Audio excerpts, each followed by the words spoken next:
Oh Senhor, eu te louvo, Senhor, pela vida dela, por tudo que ela representa, não somente nessa igreja, mas também na minha casa, Senhor. Pai, eu te peço, usa ela de forma tremenda, abençoa a sua vida. E Pai, através da vida dela, abençoa toda essa igreja, Senhor, em nome de Jesus, amém. A paz, igreja. Quem está feliz com Jesus? Acho que a igreja toda já sabe, eu vivo falando sobre isso, o quanto que eu fico nervosa quando eu estou aqui, né? Mas Deus, Ele usa qualquer coisa ou qualquer pessoa, né? Para transformar as nossas vidas. Estava ali já para subir, nervosa, claro. Não tem como. E Ele usou o Samuel, né? Para dançar, porque dançar é uma linguagem que eu uso, todo mundo sabe, né? É uma coisa que me traz mais para perto de Deus, é uma coisa que me aproxima dele, usar o meu corpo em adoração. E ele usou o Ciel para me relaxar, para trazer a presença dele. Amém? Hoje é dia de Santa Ceia, é o dia de renovação de aliança. E é aquele dia que a gente faz aquela retrospectiva da nossa semana, talvez a retrospectiva do último mês, da última Santa Ceia. Às vezes a gente faz retrospectiva da nossa vida total, né? Mas a palavra que eu trago hoje, ela é profética, assim como o ministério. E a palavra diz que a profecia, ela vem para consolar, para exortar, e talvez você tenha pensado que a palavra de hoje seja de exortação, porque Santa Ceia, né? Mas não, a palavra que eu venho trazer hoje é de edificação. A palavra que eu venho trazer hoje é para que você se examine, sim, examine a si mesmo, mas que você veja tudo aquilo que tem dentro de você. E são coisas boas, são coisas muito boas, porque você foi feito à imagem e à semelhança do nosso Pai. E Ele é perfeito, Ele é lindo. Então você tem muita coisa boa dentro de você. Amém?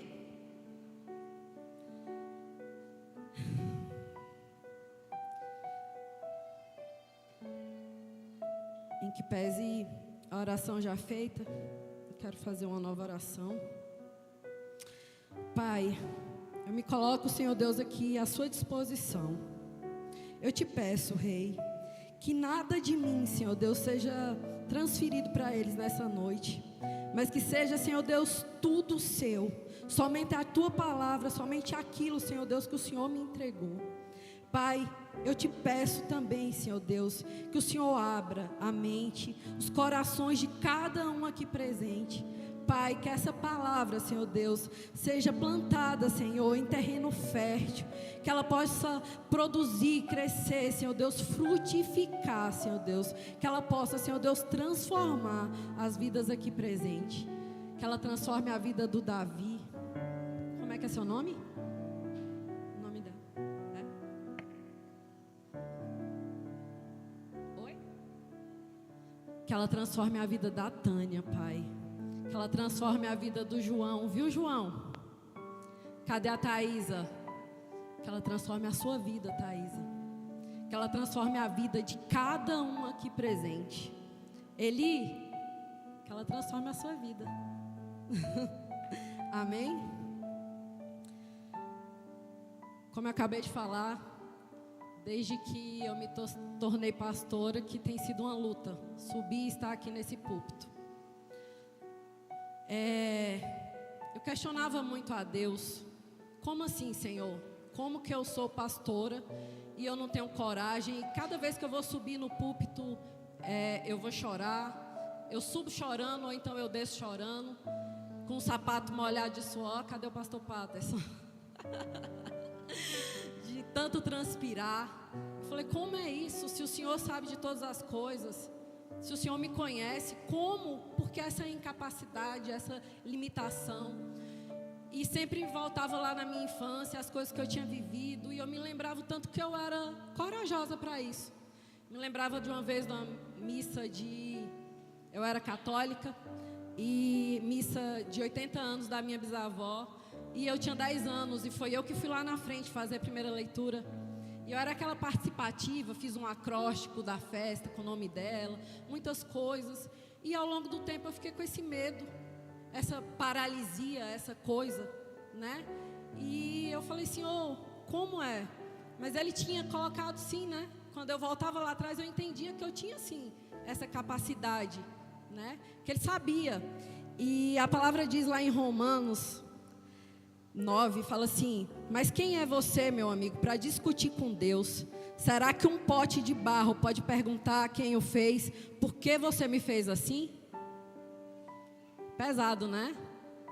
Como que eu questionava a Deus sobre aquilo, como Ele tinha me feito ou como eu deveria ser?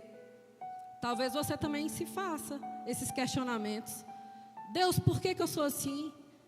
Deus, por que? Deus, eu não quero ser assim, eu quero mudar, eu quero... E tá certo, às vezes a gente precisa mesmo mudar. Mas eu queria nessa manhã que você soubesse que Ele te fez perfeito. Ele te fez do jeitinho que você precisa ser, para atuar da forma com a qual você precisa atuar. Amém? Vocês vão ter que ter paciência comigo, que agora a matraca tá solta.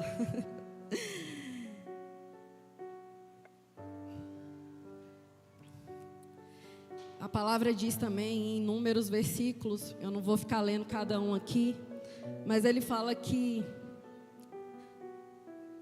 de acordo com, antes mesmo, eu vou ler Jeremias, eu escolhi vários aqui, mas eu vou ler Jeremias. Antes mesmo de te formar no ventre materno, eu te escolhi. Antes que viesse ao mundo, eu te separei e te designei para a missão de profeta para as nações. E aí a gente vê lá também em Gálatas e em Romanos também. E tem aquele trecho que fala sobre, que o Rendel ministrou aqui, né? Sobre Jacó e Esaú. E a palavra diz que Rebeca, antes mesmo deles terem nascido, Deus já tinha falado que o menor seria maior, seria o escolhido, não é verdade? Antes mesmo que eles tivessem, e lá fala também que antes mesmo de que soubesse o que é que eles fossem fazer, se ia fazer errado, se ia fazer certo ou qualquer coisa, Deus sabia, Deus já tinha designado. Então antes de você nascer, Ele já sabia quem você seria. E Ele colocou tudo o que era necessário. Ele é o Criador, Ele colocou tudo o que você precisa aí dentro. E talvez você não saiba, assim como eu, qual é a sua função aqui no mundo, mas eu sei que você tem uma missão, que você tem uma função. Eu sei que todas as vidas são especiais e foram mandadas por Deus, designadas para uma missão em específico. O João tem uma história antes do nascimento dele. Deus me deu o nome dele, falou que ele tinha uma missão e que o nome dele deveria ser João.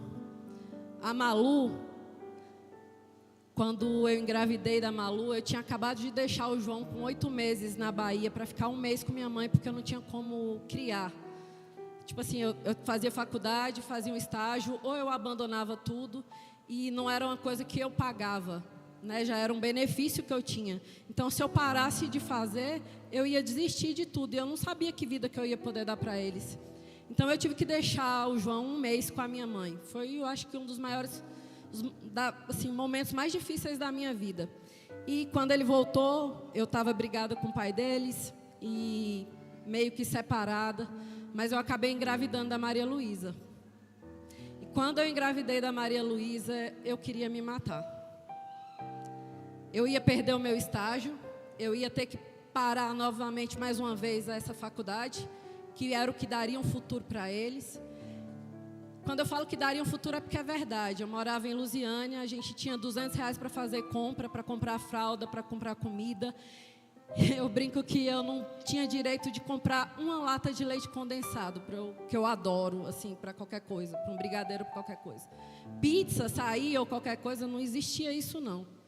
Mas eu acreditava que eu ia dar uma vida diferente para eles, né? Mas e aí eu engravidei da Malu e, para você ter ideia, eu só fui fazer o exame, já ecografia. Eu não cheguei nem a fazer exame de sangue, nem teste, nem nada. porque era um momento desesperador. Eu ia perder meu estágio, eu ia parar minha faculdade, eu estava separada, eu não ia ter um marido. Se eu já tinha deixado meu filho lá na Bahia 1 mês, o que é que eu ia fazer com 2 crianças? E eu pensava comigo, errar uma vez é humano, errar a segunda, né? Eu já tinha engravidado do João sem ser planejado, engravidei da Malu, o que é que eu vou fazer?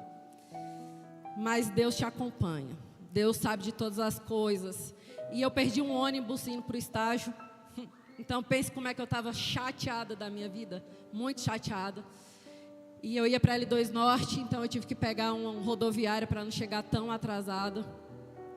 E quando cheguei na rodoviária, um senhor falou assim, vamos L2 Norte, e eu subi atrás dele, resmungando também. E eu fui pensando como é que eu poderia me matar. Eu falei, se eu me jogar de um lugar, eu vou ficar esbagaçado, acho que eu não quero.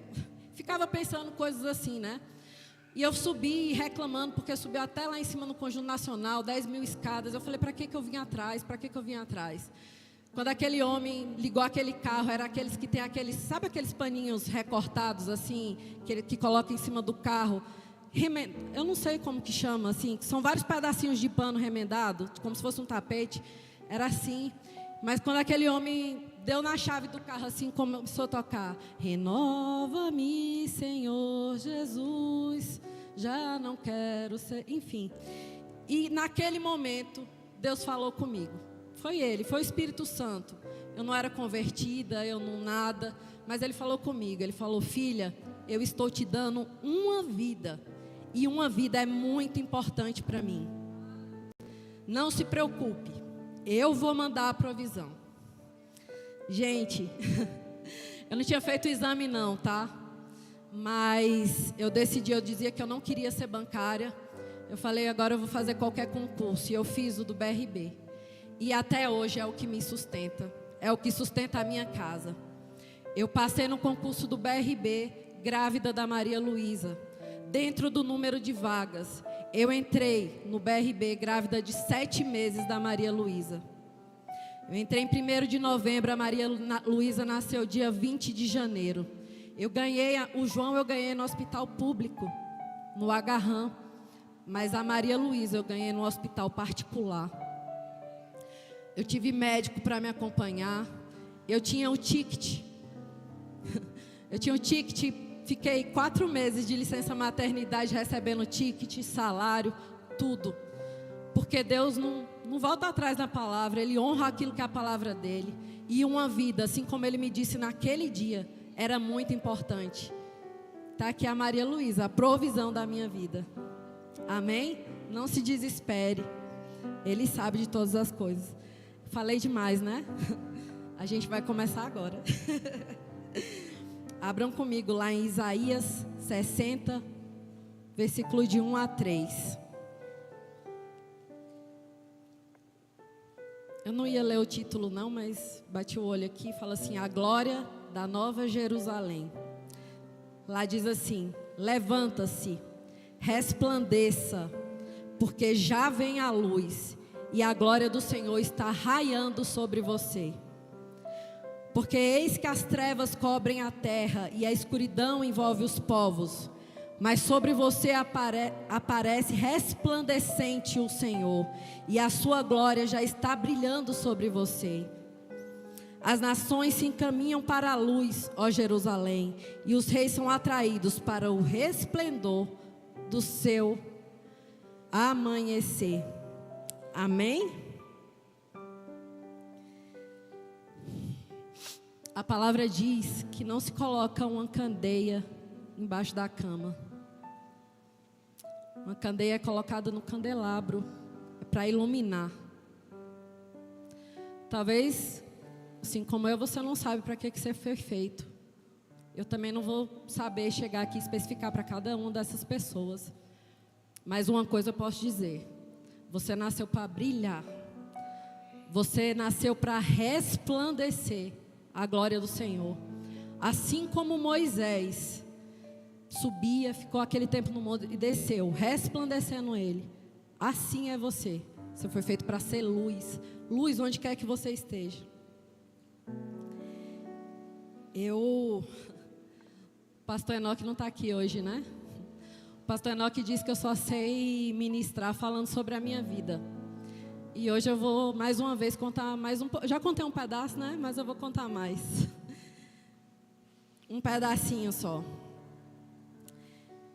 Eu vou contar do primeiro dia que eu cheguei aqui na igreja.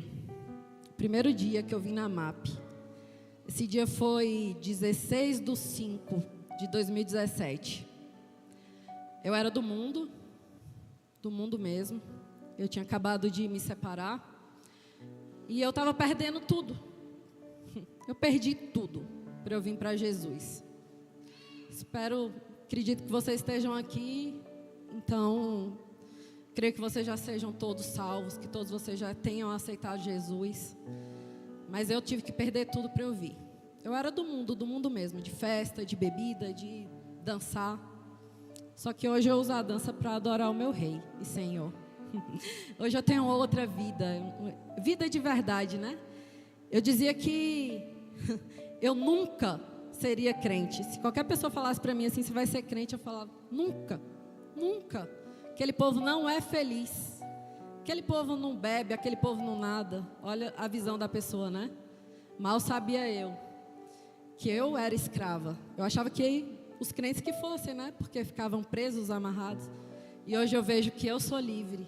E eu escolho ser livre. Eu escolho não depender e não ser escrava da bebida. Não ser escrava das festas. Não ser escrava de tudo isso. Eu sou livre. Hoje eu tenho paz, eu tenho saúde, eu tenho tranquilidade. E hoje eu sou feliz porque eu tenho Ele. Mas eu nunca imaginei. Quem dirá ser pastora? Mas Ele me disse que eu seria. Antes mesmo de eu ter me batizado, Ele falou, você vai ser pastora. Outro dia eu conto essa história. Não dá para prolongar, senão não fala a palavra, né? Mas no primeiro dia que eu vim na igreja, o bispo mandou o Rendel levantar. Não foi a mim, não. Ele falou para o Rendel. E ele falou, você está vendo essa moça que está aí do seu lado? Ela é um diamante bruto a ser lapidado. Falei que a palavra profética ela serve para exortar, para consolar e para edificar. E aquela palavra que ele não falou, não mandou, não foi nem eu levantar, foi o Rendel. Ela veio para edificação. Ela veio para falar para mim que Deus via aquilo que estava dentro de mim. Apesar do tanto de entulho, do tanto de coisa que eu carregava, de tantas dores, tantas mágoas, tanto sofrimento. Deus via, Deus sabia o que tinha dentro de mim. Eu acho que eu não falei, mas eu sou baiana. Lá na Bahia tem um dizer assim que baiano não nasce, baiano estreia, né? Nasce para brilhar. Eu sei que aqui em Brasília muitas pessoas têm preconceito sobre ser baiano, né? Ser baiano é aquele mais lento, devagar e tal. Mas eu queria dizer para você nessa manhã que você nasceu para ser meio baiano. Você nasceu para brilhar, para reluzir, estrear, para ser diferente, para ser luz. Amém? Como eu falei, eu tinha muitos dos ingredientes que eu precisava para estar aqui hoje. Mas a vida me transformou. Talvez a pastora Elismar saiba falar melhor sobre isso. Sobre quanto que os traumas, as dores, as agonias da vida transformam a gente, né? Eu vim de um casamento muito conturbado, de agressões físicas, psicológicas. Eu tive arma na cabeça. Quando eu estava grávida da Malu, eu levei uns tapas na bunda. Enfim, muitas coisas. E eu era muito extrovertida mesmo, assim. Eu era muito falante, muito dada, ria muito. E eu era muito questionada por isso. Eu escutava uma frase muito assim, Lilian, menos.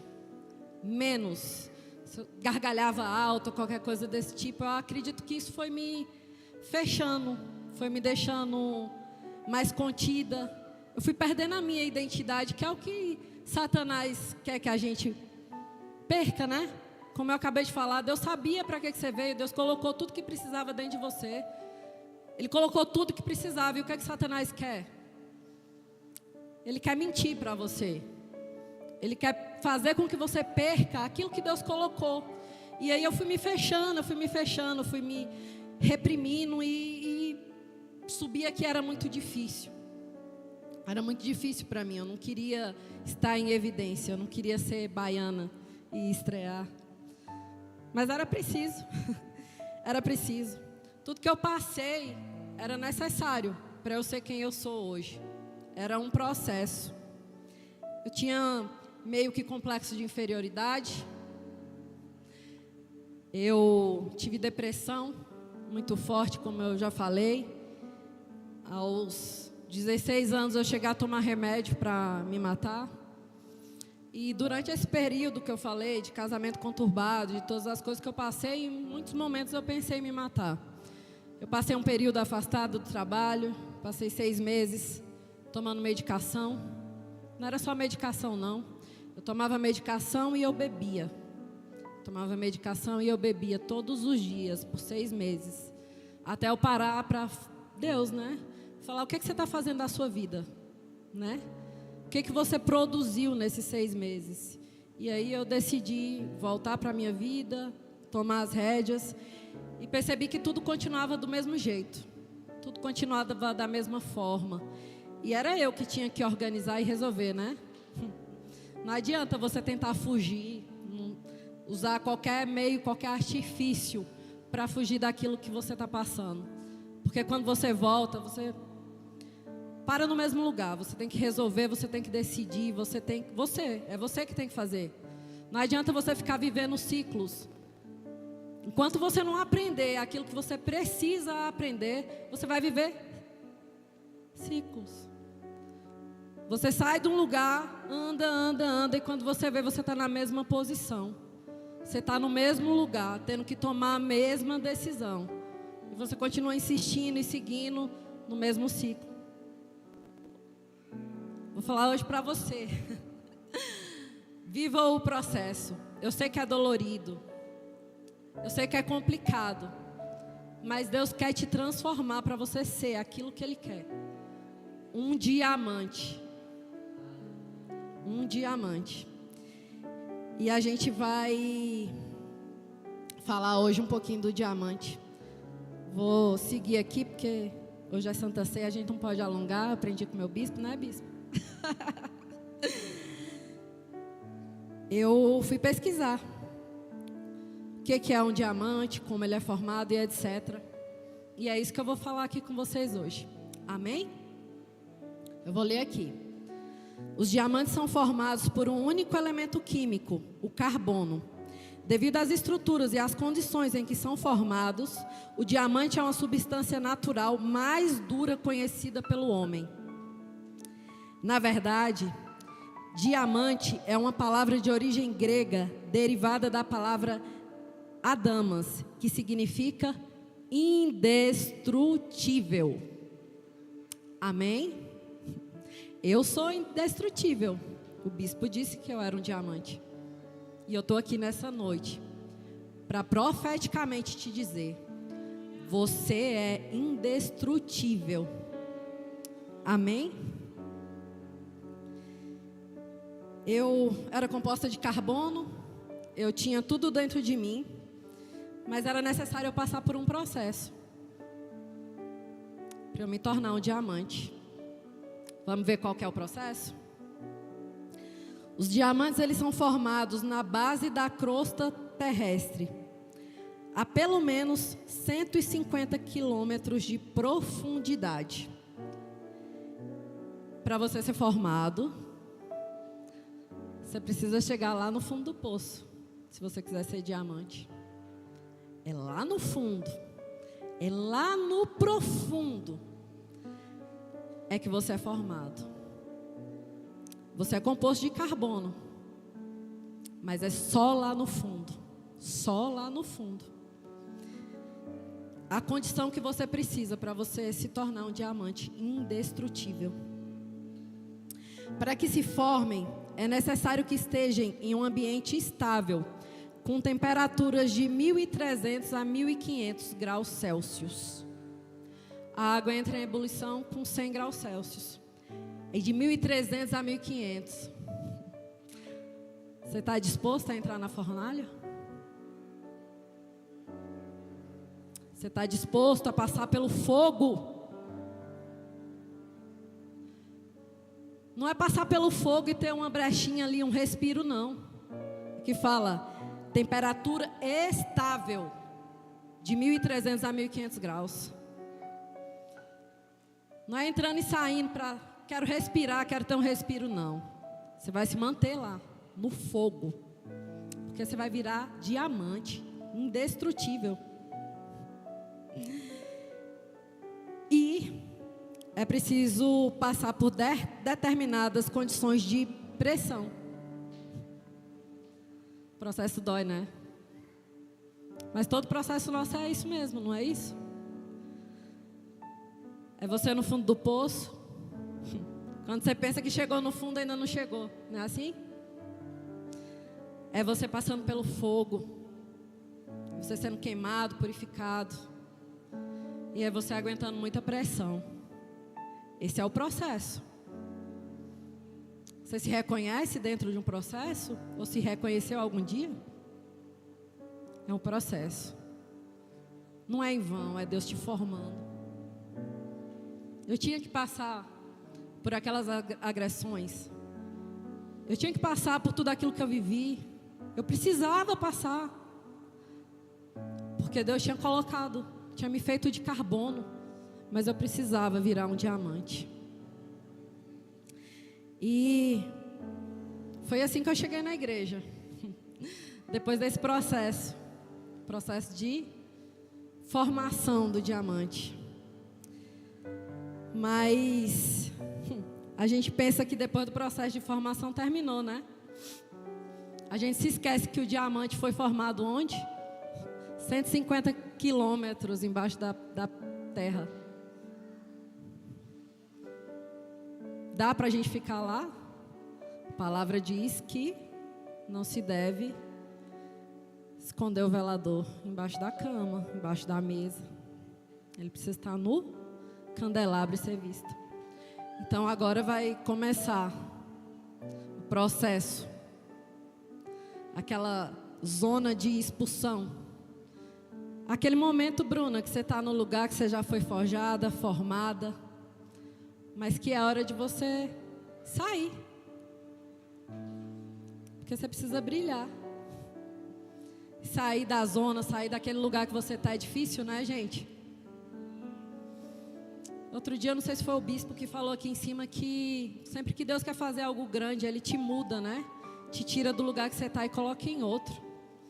E assim foi feito, assim é feito com o diamante também, né? Assim foi feito com José, assim foi feito com Davi. Mas sair do lugar que você está é desconfortável. Vamos ver como é que o diamante faz? Com a movimentação no interior da terra, a liberação de energia. Movimentação. Então vai ter mudança. Vai ter que mudar de lugar, vai ter que sair de onde você está. Talvez você esteja achando confortável, você já está durinho, já está indestrutível, você já é diamante. Mas você vai ter que sair. Vai ter que sair do seu conforto. Vai ter que aceitar. Então, com movimentação no interior da terra, a liberação de energia. E o magna, então, busca uma válvula de escape. Aproveita falhas geológicas para chegar até a superfície. Falhas. Problemas, né? Falhas. Tudo aquilo que você vê como dificuldade. Tudo aquilo que você vê como dificuldade é a oportunidade que você está tendo de mudar. De sair de lá do fundo do poço e de vir para a superfície, de aparecer, para você ser aquilo que Deus chamou para ser. É o problema, é a dificuldade que vai abrir caminho, é a falha que vai abrir caminho para você chegar na superfície. Amém? O diamante pega carona no magma. Quando o percurso é feito em poucas horas ou poucos dias, o que é raro, o diamante é preservado. Caso contrário, ele se desestabiliza e vira grafite. Aqui a gente vê sobre a importância de obediência, sobre a importância de aproveitar as oportunidades. De quando eu estou aqui na igreja, quantas pessoas eu vi chegarem, tão quebradas como eu, talvez até um pouco menos ou mais, mas elas desistiram no meio do caminho. Elas se demoraram e ficaram nesse ciclo que eu acabei de falar. Faz o ciclo, volta, faz o ciclo, volta, faz o ciclo, volta. E ela perde aquilo que seria o que o Senhor estava construindo. Porque ela não quis viver o processo, porque ela achou muito difícil. Já tinha aguentado pressão, já tinha aguentado fogo. E agora ainda tem que sair, ainda tem mais um percurso, né? Ainda tem mais problema. E ela desistiu no meio do caminho. Ainda é carbono, ainda tem os ingredientes. Mas deixou de ser duro. Deixou de ser indestrutível. E passou a ser grafite. Aquilo que é usado para fazer lápis, né? Você quer ser grafite ou você quer ser diamante? Você está aqui nessa manhã porque você é diamante. Amém? É preciso obedecer. É preciso aproveitar as oportunidades. É preciso louvar pelas dificuldades que você está passando. Se não tivesse perdido tudo, eu não estava aqui hoje. Foi no momento de maior dificuldade. Foi na zona de expulsão que eu cheguei aqui. Com certeza você está pensando, pronto, eu já fui formado no fogo, na pressão, no fundo do poço. E até já peguei o caminho. O caminho é esse aqui. É estar aqui na igreja, é buscar a Deus. É enfrentar as dificuldades, é sair do lugar que você está quentinho e bom. Aceitar o movimento, né? Já cheguei, então agora acabou, né, pastora? Já chega de sofrimento. Se eu te disser que não chega, se eu te disser que ainda não acabou o seu processo, não acabou não, mas vai ficar bom. Quando você sobe com o magma, vocês sabem, né? Aquela lava, aquele negócio vermelho. Aí ele sobe e chega aqui em cima, ele se resfria e ele vira o quê? Rocha, né? Rocha ainda não é diamante, né, gente? Aquele negócio preto, aquela pedra é duro e tal, é legal, mas não é diamante, é? Não é ainda não. E você subiu junto com tudo aquilo. Você subiu junto com seus traumas, com as suas dores, talvez com a sua depressão. Foi assim, eu cheguei aqui na igreja, estava na zona de expulsão, estava transformando a minha vida, né? Estava saindo da formação, indo para um outro lado, para outra coisa. Mas o bispo falou bem para o Rendel, é um diamante a ser lapidado. Então, depois que você subiu, chega o momento da lapidação. Quem acha que deve ser fácil? Lapidação. Para lapidar, para ser lapidado, você vai ter que abrir mão de muita coisa. De todo esse lixo, todo esse entulho que veio junto com você. Todo esse magma, é pesado, né? É muito pesado. São muitas dores, como eu falei, muitos traumas, muito sofrimento, muita mágoa. Você vai ter que abrir mão de tudo isso. Isso é lixo, isso é peso. O Senhor diz, vem a mim os cansados, os sobrecarregados.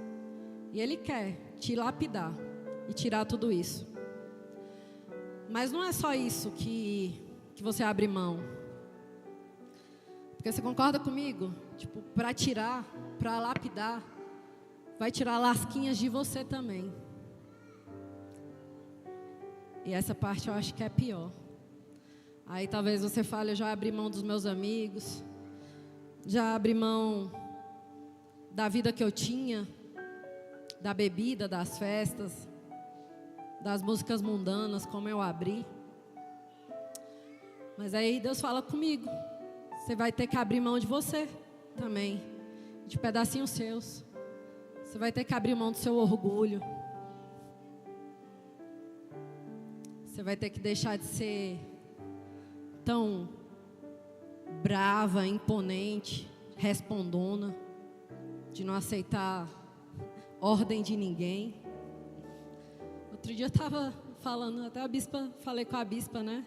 Falei, agora eu preciso pedir autorização para Deus e o mundo, para qualquer coisa que eu vá fazer. Não é possível uma coisa dessa.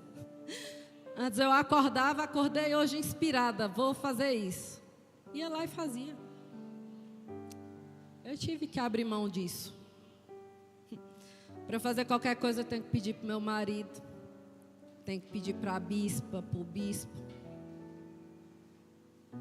Tenho que pedir autorização para Deus. Primeiro eu peço autorização para Ele. Aí depois eu vou pedir autorização para todo mundo.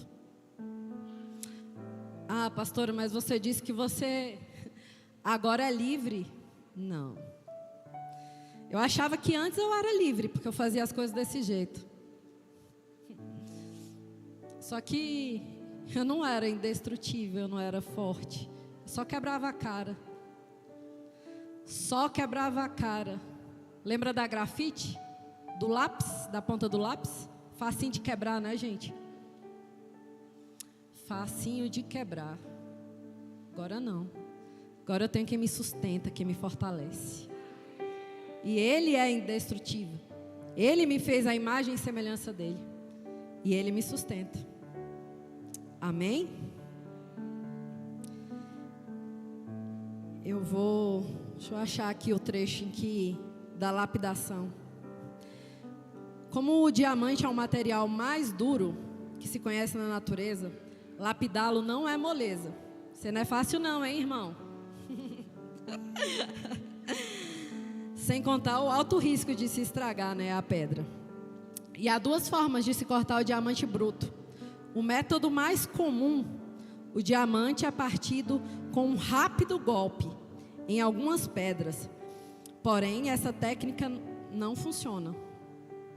Tem gente que é mais teimosa ainda, né? Tem gente que alguns cortes e tá beleza, tá ok. Aí tem outros que não se deixam ser lapidado, que não se deixa ser partido.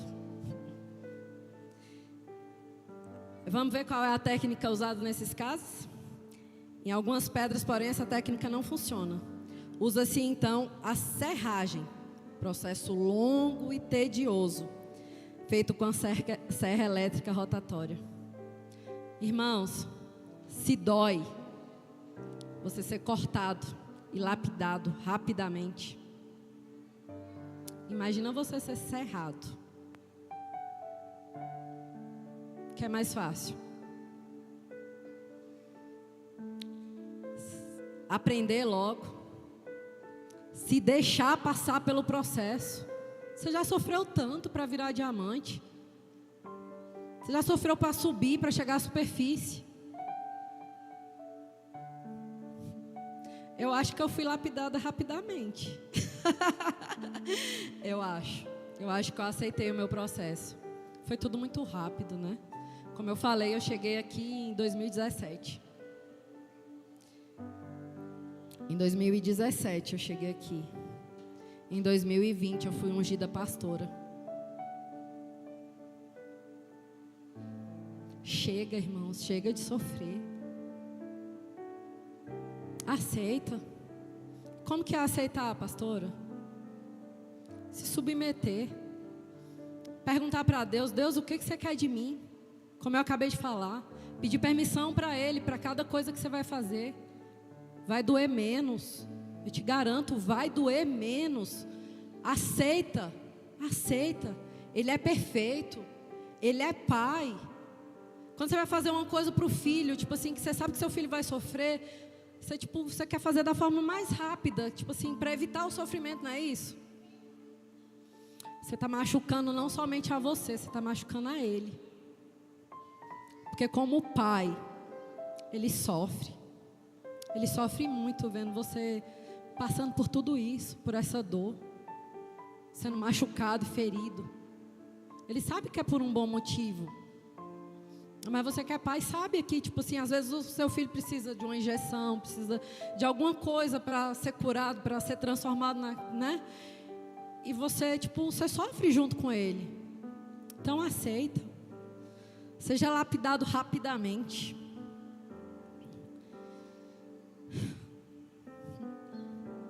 Bom, o diamante foi formado, emergiu, foi lapidado, foi cortado ou serrado, cada um sabe o que tem vivido e como tem vivido. Aí depois disso vem o bloqueamento, que é a formação, colocar a pedra no formato que ela tem que ser. O diamante tem mais coisas que a gente imagina, né? A bispa vive falando que é dolorido, né, bispa? Ser colocado na forma que é Cristo.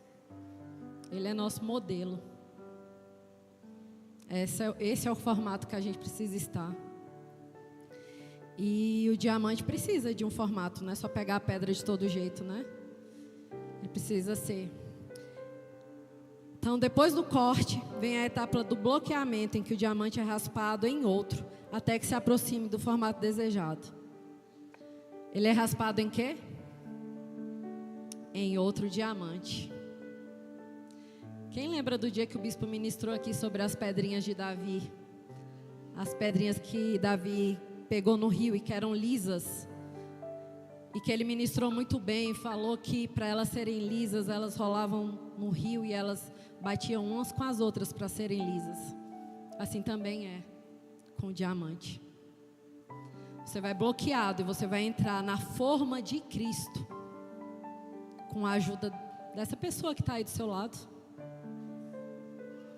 É ela que vai te colocar na forma de Cristo, que vai te mostrar quais são os seus defeitos, o que você precisa melhorar, o que você precisa tirar. E aí essa parte eu acho que, eu tenho certeza, não acaba nunca, né? Até que venha o dia perfeito, a gente vai estar aqui, atritando uns com os outros, entrando na forma que é a de Cristo.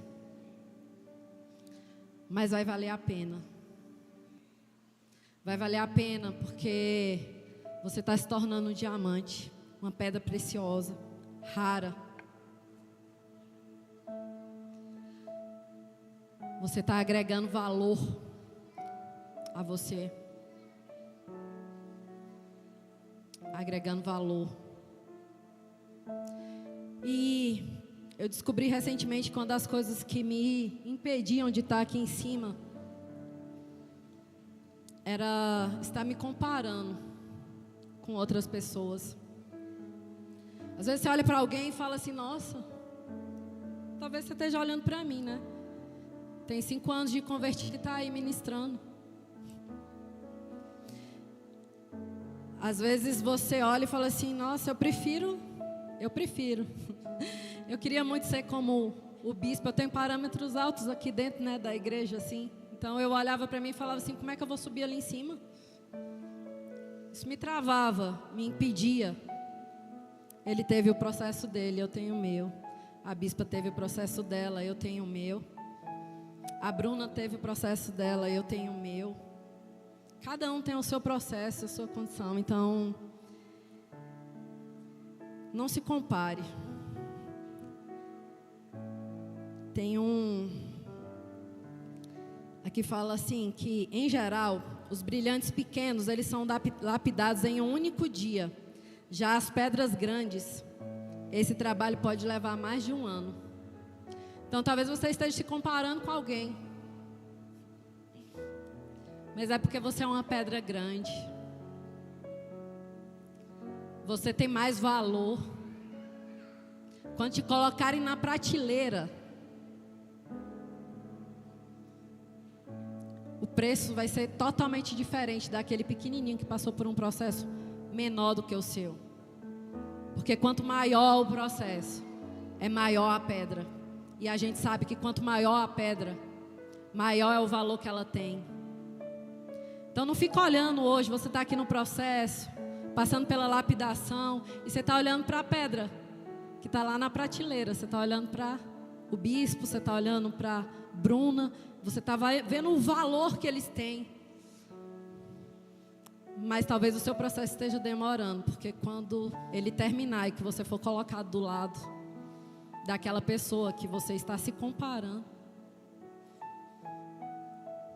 talvez o seu valor seja ainda maior, porque você está passando pelo processo. Hoje é dia de Santa Ceia, eu vou resumir aqui um pouquinho para falar sobre isso, mas todo mundo aqui sabe que eu gosto muito de prato, né? Assim como a bispa e tal. E tem prato de todo valor, de todo tipo. Tem uma loja que eu só fico namorando, eu não tenho nenhum prato de lá. Que os pratos são assim, um prato de sobremesa é acima de R$200. São peças que são feitas à mão, né? Demora mais tempo para ser confeccionada. Tem peças que são, por exemplo, de melanina, que é tipo um plástico assim, são produzidas em alta escala rapidamente, né? Aí isso aí você acha de 10, de 15 reais, de todo o preço. Então assim, é o processo mais demorado que vai agregar valor. E talvez você não quisesse passar pelo processo. Talvez você ache que você está cansado demais, você está sobrecarregado e que não vale a pena. Mas quando você vê, por exemplo, a história de Davi e de Salomão,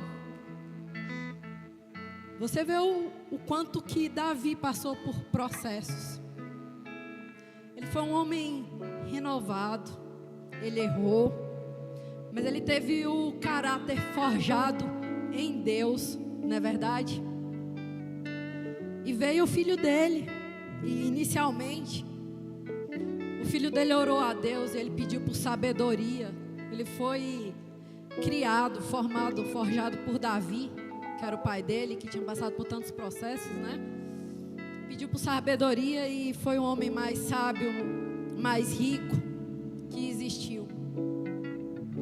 Mas Salomão, ele não passou pelo processo que Davi passou. Ele não foi forjado como Davi foi forjado. E a gente vê no final da vida que Salomão se perdeu. Ele foi o mais rico. Ele recebeu sabedoria do alto. Mas ele não passou pelo processo para se tornar indestrutível e para morrer como Davi morreu, na presença do Senhor. Se submeta, irmãos. Hoje é dia de Santa Ceia. E eu queria que você hoje olhasse para você de novo. Não é olhando para os seus defeitos. Não é olhando para o seu passado, para aquilo que você errou. É olhando para frente. É daqui para frente. É de agora. Eu quero que você se examine hoje. Eu vou passar para o bispo, que é quem vai ministrar a Santa Ceia. Mas não é para você se examinar e falar assim: Deus, eu não estou bem hoje, eu andei errando, eu tenho umas coisinhas para resolver. Não. É olhando para frente, para aquilo que você foi formado para ser. Qual que é a visão de Deus? Não é o que o outro te fala, não é o que você mesmo fala acerca de si mesmo. É o que Deus fala sobre si mesmo. Deus me disse um dia que eu era diamante. O que Deus fala para você? É com essa visão que você tem que se olhar hoje. Você vai olhar para o que você está errando, para o que está errado, que precisa ser corrigido e precisa ser transformado. Sim, você vai olhar. Mas você vai fazer um compromisso hoje. De que hoje mesmo você vai começar a mudar. E que você hoje mesmo vai começar a ser lapidado para se tornar aquilo que o Senhor quer que você seja. Você vai ceiar. E na próxima Santa Ceia, quando você ver essa mesinha aqui, você vai olhar e vai falar: do culto passado, eu já estou mais lá pertinho. Eu já estou reluzindo mais um tantinho. É possível já que as pessoas vejam. Tem um pedacinho aqui, ó, que já está aparecendo o meu brilho. Boa parte da rocha e do magma já foi arrancado, porque eu me permiti arrancar. Você é importante. Você tem propósito. Você tem muito valor. Aceite o seu processo.